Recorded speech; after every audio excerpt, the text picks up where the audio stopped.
Çfarë ndodh me ata të rinj të cilët nisin të bëhen përdorues të drogave, konkretisht kokainës që në moshën 16 vjeçare? A rrezikojnë ata shëndetin e zemrës?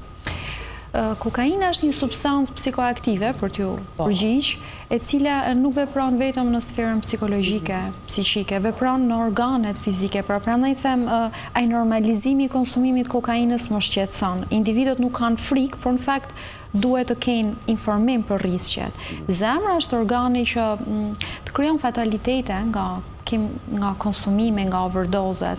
Individ të cilët mund ta konsumojnë rrallë në fillimet e konsumimit të tyre, një herë po themi në muaj, dhe konsumojnë doza relativisht të mëdha, riskun për me bë infarkt, riskun për me bë çrregullime të ritmit të zemrës dhe deri në fatalitete kanë shumë të madh.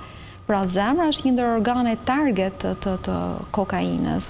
Pastaj është mushkëria, është mëlçia, janë veshkat. Kokaina nuk konsumohet vetëm dhe nuk pa substanca të tjera dhe zakonisht zgjat konsumimi. Duke qëndruar disa orë, ndonjëherë edhe disa ditë duke konsumuar kokainë dhe alkool, trupi dehidrohet. Individët nuk ushqehen, nuk pijnë lëngje, pra futen në një rreth vicioz të çrregullimeve metabolike shumë të rëndësishme. Pason njëra tjetrën dhe individi vjen në urgjencë në gjendje komet ose me komplikacione pastaj serioze të trurit, të zemrës. Kështu që fizikisht të dëmton kokaina, jo vetëm psikologjikisht.